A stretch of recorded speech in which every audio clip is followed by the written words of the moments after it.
بسم اللہ الرحمن الرحیم۔ شروع اللہ کے نام سے جو بڑا مہربان اور نہایت رحم کرنے والا ہے۔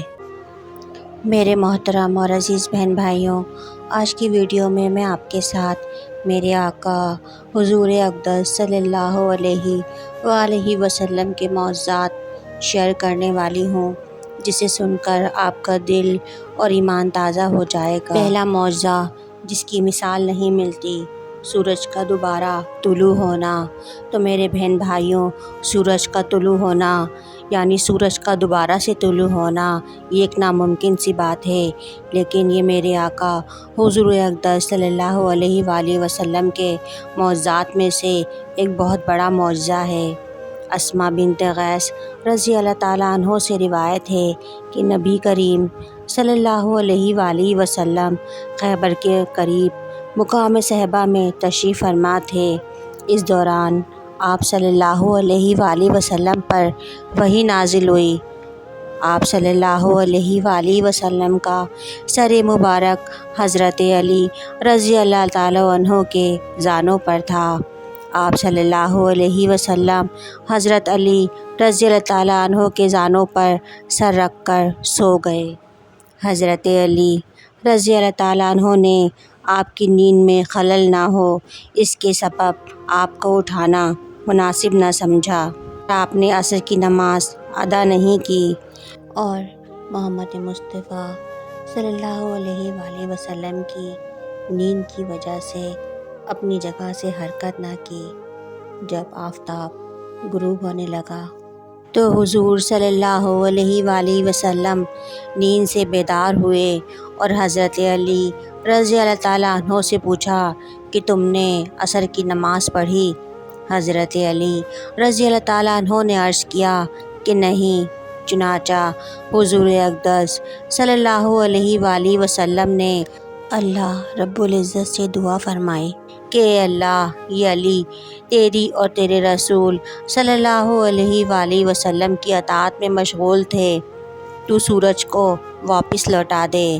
اسماء رضی اللہ تعالیٰ عنہ کہتی ہیں کہ میں نے دیکھا کہ سورج غروب ہونے کے بعد دوبارہ نکل آیا اور اس کی دھوپ پہاڑوں اور زمین پر پڑنے لگی، اور حضرت علی رضی اللہ تعالیٰ عنہ نے نماز عصر ادا کی۔ سبحان اللہ، نور ہی نور تھا۔ دوسرا معجزہ حضور اقدس صلی اللہ علیہ وآلہ وسلم کی پیدائش کے وقت کا ایک خاص معجزہ ہے کہ چاروں طرف نور ہی نور تھا۔ حضرت عثمان بن ابی العاص کی والدہ ماجدہ فاطمہ بنت عبداللہ سے روایت ہے کہ وہ کہتی تھیں کہ نبی کریم صلی اللہ علیہ وآلہ وسلم کی پیدائش کے وقت میں وہاں موجود تھی۔ آپ صلی اللہ علیہ وسلم جس وقت دنیا میں تشریف لائے تو میں نے دیکھا کہ سارا گھر نور سے بھر گیا اور ستارے اتنے قریب آ گئے کہ اس امر کا گمان ہوتا تھا کہ ستارے اب گر پڑیں گے۔ سبحان اللہ۔ میرے آقا حضور اقدس صلی اللہ علیہ وآلہ وسلم کا تیسرا معجزہ درختوں کی گواہی۔ حضرت ابن مسعود رضی اللہ تعالیٰ عنہ سے روایت ہے کہ نبی کریم صلی اللہ علیہ وآلہ وسلم نے ایک مرتبہ مکے میں اپنے اصحاب سے فرمایا کہ تم میں سے جو جنوں کو دیکھنا چاہتا ہے وہ آج رات آ جائیں۔ ابن مسعود رضی اللہ تعالیٰ عنہ فرماتے ہیں کہ سوائے میرے کوئی اور نہ آ سکا۔ حضور اقدس صلی اللہ علیہ وآلہ وسلم مجھے اپنے ساتھ لے کر مکے کی اونچائی پر پہنچے۔ پھر آپ صلی اللہ علیہ وآلہ وسلم نے اپنے پائے مبارک سے میرے لیے ایک دائرہ کھینچ کر فرمایا کہ تم اس کے اندر رہنا۔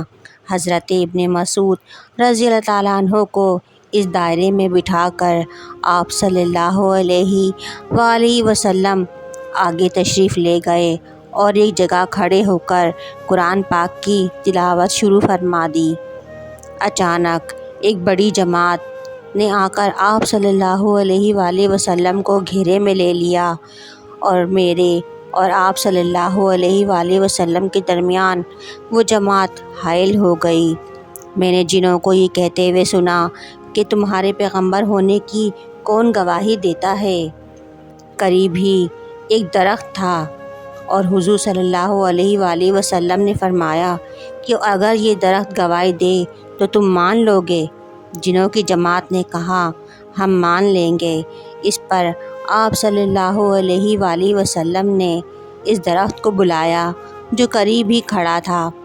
آپ صلی اللہ علیہ وآلہ وسلم کے بلانے پر وہ درخت خود چل کر آپ صلی اللہ علیہ وآلہ وسلم کے قریب آ کر کھڑا ہو گیا۔ سبحان اللہ!